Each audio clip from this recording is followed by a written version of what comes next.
My name is Jason Punasamy. I'm Deputy CEO with Waystone. Thank you for joining us today, and we're here to discuss both cybersecurity and the related issue of data protection, particularly as they relate to Irish fund boards. With me are Connor and Sinead from the Compliance Services Division within Waystone, and I'll hand over to Connor and Sinead to introduce themselves.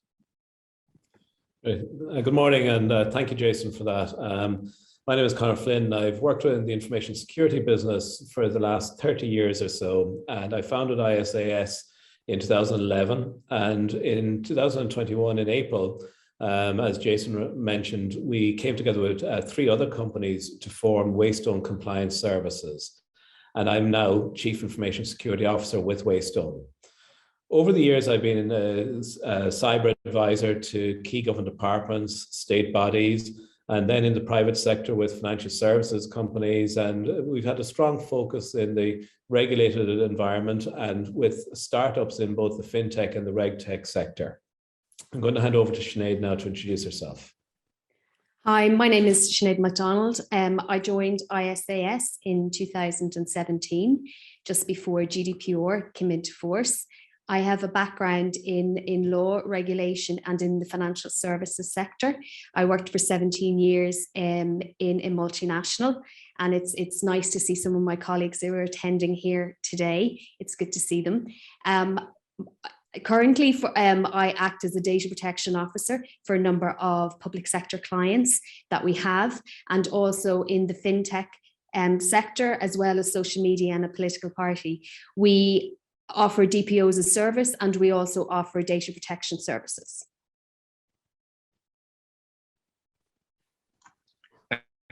Thanks very much, Sinead. So as I mentioned, we're here to discuss cybersecurity and data protection issues as they relate specifically to fund boards. Now, based on the discussions that we've had with independent directors, investment managers, and the funds community in general, it seems that there's a very specialist requirement for cybersecurity and data protection, and it can't just fall within the standard due diligence anymore. So Connor and Sinead, before we get into that, maybe just in terms of context, could you give us a few examples of how cybersecurity has affected the financial industry and the fund industry in particular? Sure, I might start here, Jason. So in a recent report by the European Commission, they have indicated that the incidence of cybersecurity events has increased by 38% since the start of the pandemic. And for the audience here today, probably the most notable one, and the one that was publicized the most, was the one in April 2020 of MJ Brunner, a US-based service provider to a number of investment managers and advisors. And they were the victim of a ransomware attack.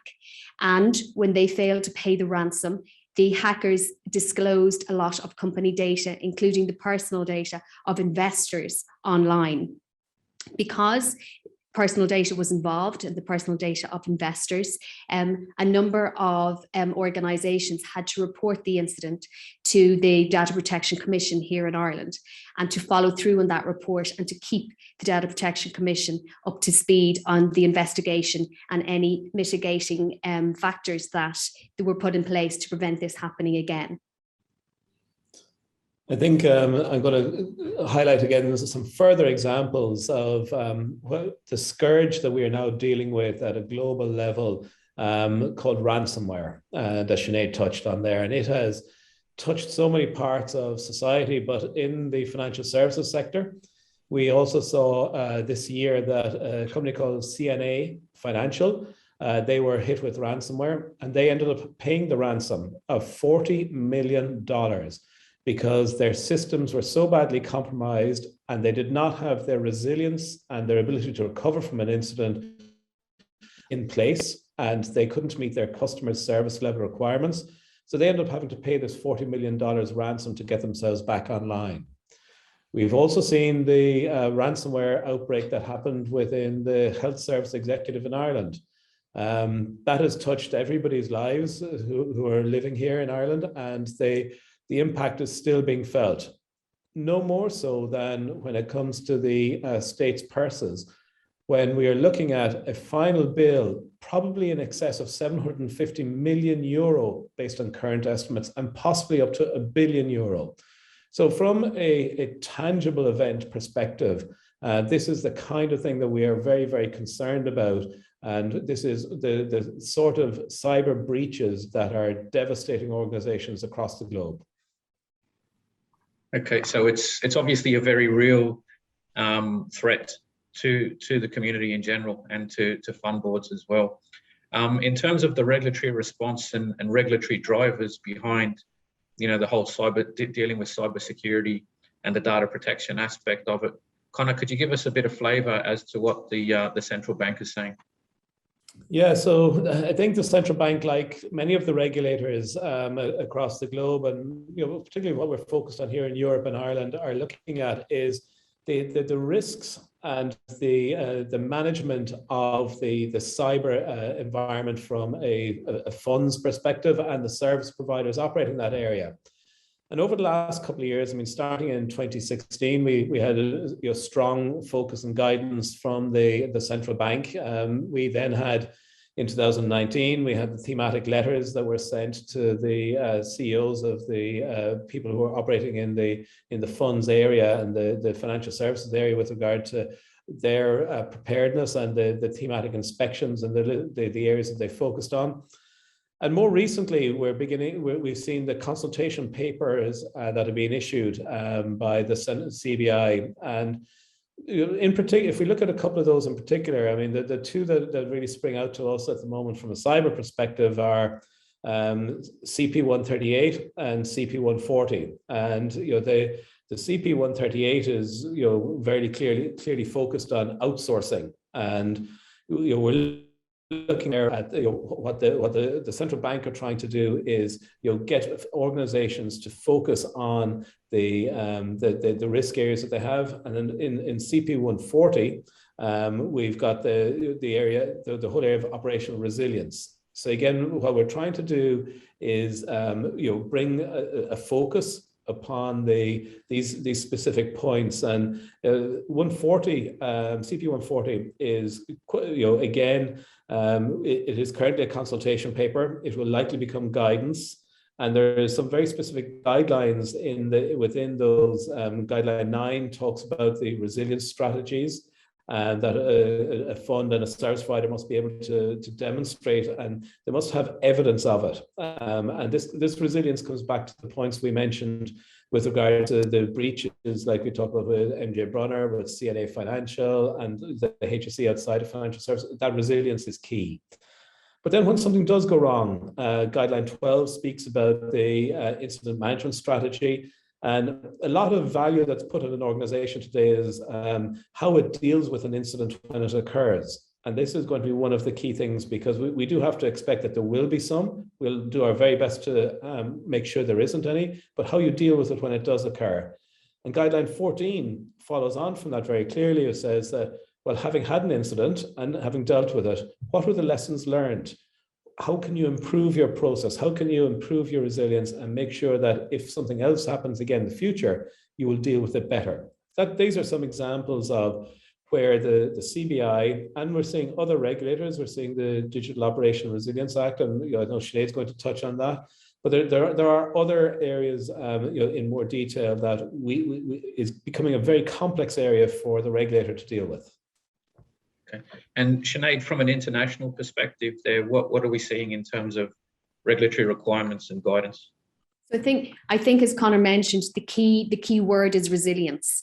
It's mentioned in the UK, the FSA's and the PRA's guidelines on operational resilience that they published in March of this year.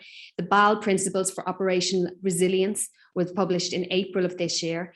And in the US, across the Atlantic, they're talking about sound practices to strengthen operation resilience. From a European perspective, what we're looking at now is the Digital Operational Resilience Act. It is a proposal from the European Commission. It forms part of their wider digital financial strategy, and it seeks to create a harmonised approach across the EU, including regulators and the financial services industry.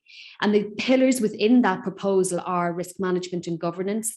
They are operation resilience testing, supply chain management, incident reporting and information sharing, audit access, and retrospective analysis. And while this is still a proposal, again, from the Commission and has to go through the whole European process with the Parliament and with the Council, it is expected to become law in 2022.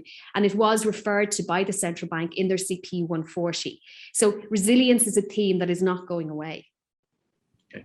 And that's interesting, because it seems to be a case that the regulators, both here and abroad, are looking at how it can be done within a specifically.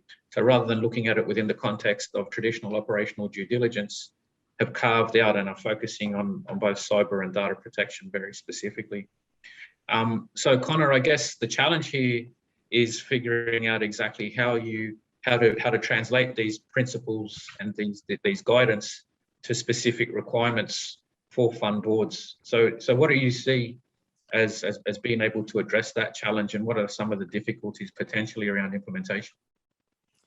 I think the challenge for a board is where they've engaged with a service provider, and the service provider is equally aware of the regulations, but how are they demonstrating to the board that they are actually complying, and they are protecting the board in terms of meeting the obligations and the items that have been listed in the regulation. And I mentioned some specific items within the what's happening within CP 138, for instance, with regard to outsourcing. And an example there is what risk assessment, what management controls are being put in place with regard to sensitive data, and the management of it and the availability of it. And it's very difficult for board members to look at technical reports that are being presented to them by the service, saying that, oh, we have this covered, we have that covered. And so I think there's a lack of consistency in the type of reporting, which is making it very difficult for directors to meet their obligations, because ultimately the responsibility is with the board to make sure that there is compliance with the guidelines and the regulations, and how they assess their service providers is the real measure. Okay, so very much when we're talking about good governance by Irish fund boards, if I understand you correctly, what we're saying is that we need to ensure that there's good governance of obviously all the service providers, that there's consistent governance and a consistent standard by which we can aggregate and compare those service providers. And also by assisting in terms of a lot of the technical aspects around cybersecurity as well.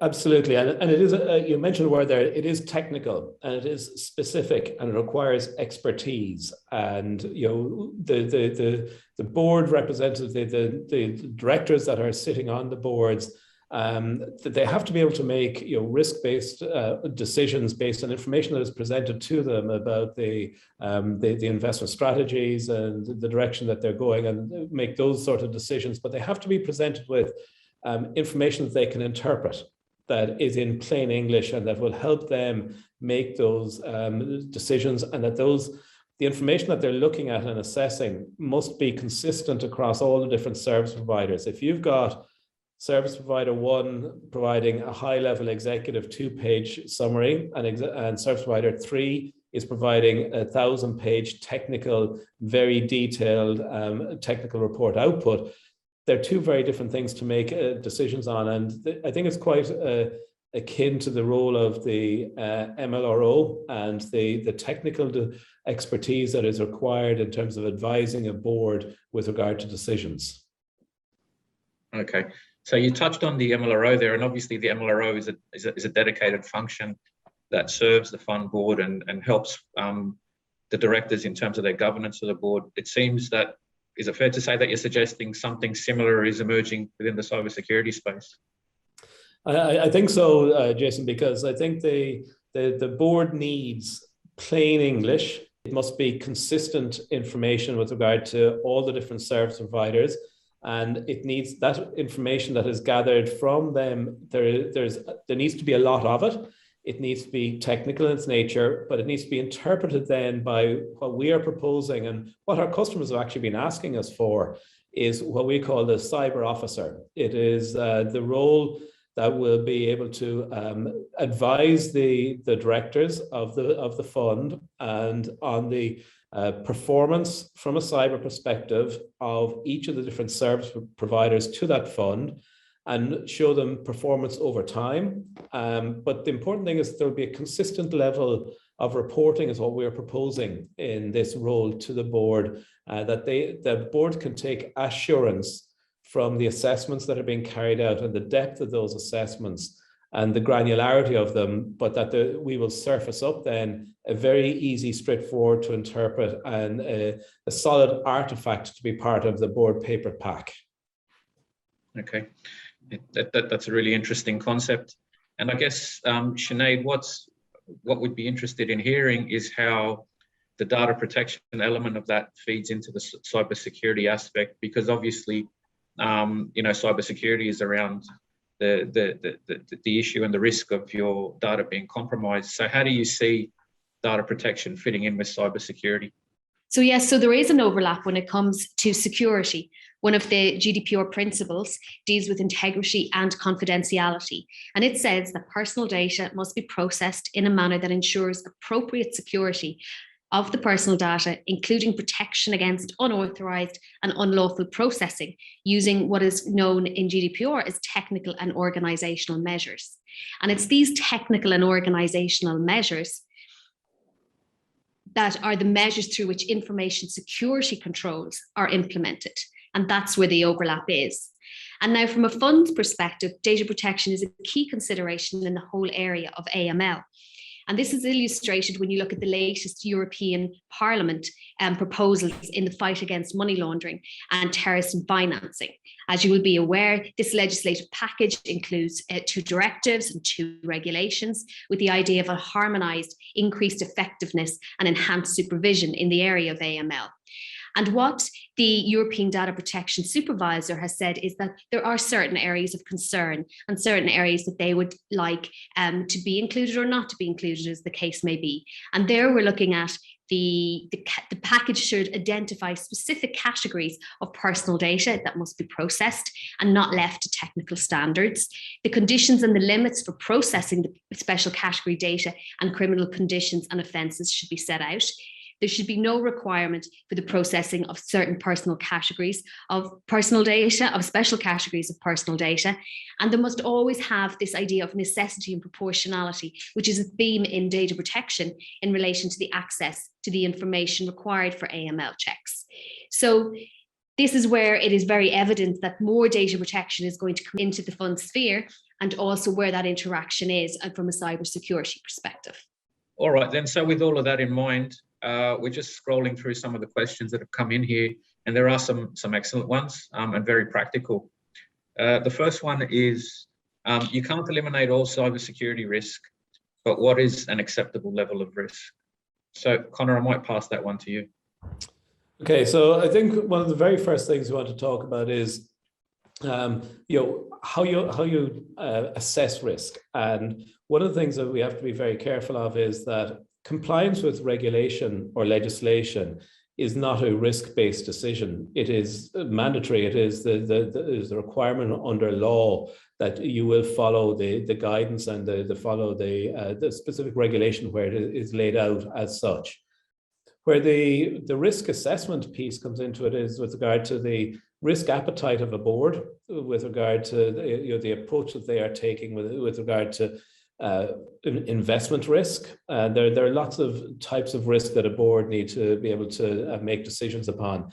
But from a cyber perspective, what is very important for the risk appetite and assessing risk is that the consistency and the accuracy of the information upon which the scoring. I mean, a lot of people would still rely upon the traditional, the impact by likelihood multiplication of score is the way you come up with a risk score. And then the board might say, well, our appetite is nothing above a 20, where you've got a 5x5 matrix, and something like that might be one way you go to it. But to come up with that impact by likelihood, you have to have solid information. It must be consistent when you're applying that risk analysis methodology then across multiple different service providers, so that you're not favoring one over another by looking at different quality of reports that are being presented. And again, that's where we feel the cyber officer is going to be something that will assist boards, because we'll be able to assure them of the consistency of the information that is being provided in each of the service provider assistance assessments that have been provided. And that way they can make their risk-based decisions in line with their risk appetite. Okay, very good. So I guess that kind of leads into the next question. Again, it asks, what should a director look for by way of cybersecurity KPIs when board pack? And I think, Jason, that's a really good question, because it comes back to why are we coming up with this cyber officer role? And part of the issue was directors were looking at reports that were being presented to them, and it was down to each organization themselves who was supplying and generating the report to put in what they felt were the KPIs that were appropriate, but probably were flattering as well, to be honest. And there wasn't a consistency across them. So how frequently am I doing penetration testing? When was my last information security breach? Have I done tabletop exercise testing for ransomware outbreaks? What's my patching cycle? You could go through a multiplicity of KPIs, and you could start looking for people to present in their reports. But we believe that the approach of carrying out the assessments and delivering this consistent dashboard or score under the cyber officer role will actually assist boards greatly with reducing the plethora and the breadth of KPIs that are inconsistent, that are coming from different service providers. Okay, thanks for that, Connor. Sinead, we have a question here that is probably suited to you. It asks, is cyber insurance policy a requirement for Irish fund boards? Thanks, Jason. So it's not a requirement at the moment, but we do see in the future that it will start coming in. If you think about all of the regulatory developments that we spoke about earlier, it makes sense that it will be a requirement in the future. So then, I guess the final question is around data protection. And is data protection something that a client should be worried about for an Irish fund board? I'm always going to say yes. So data protection and the idea of a data protection officer, for example, if we just look at it in parallel with the cybersecurity officer. So it is a regulatory role that was introduced and recognised in the GDPR organisation. So the one that springs to mind is obviously in the public sector. All public sector bodies need a data protection officer. In the fund space, there's been a lot of debate about whether a fund itself needs a data protection officer, and I would say it hasn't been settled.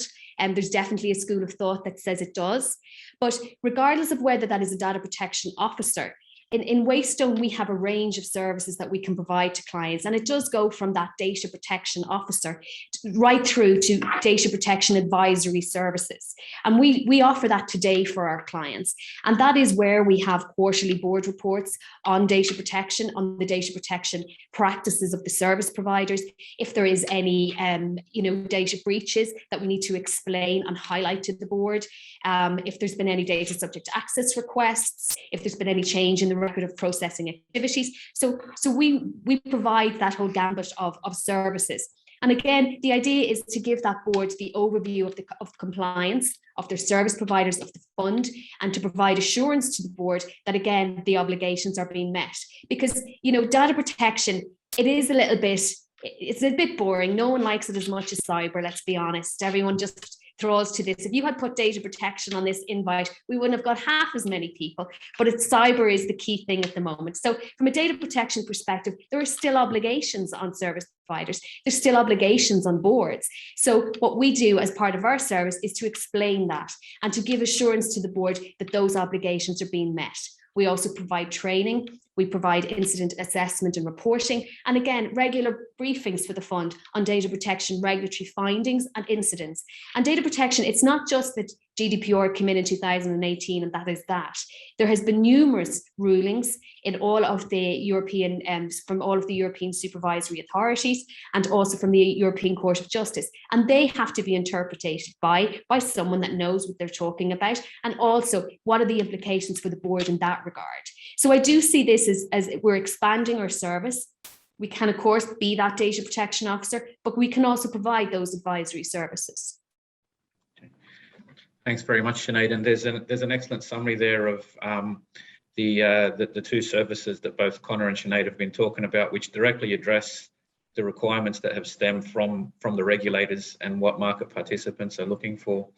So firstly, I'd like to thank Connor and Sinead for joining us today and giving us insights into both the cybersecurity and data protection aspects. Thanks very much. We'd like to thank everybody for joining us today and for your questions. And needless to say that if there are any follow-up comments or queries, please speak to either one of your panel members, myself, or your usual Waystone contact. Have a good day. Thank you, Jason.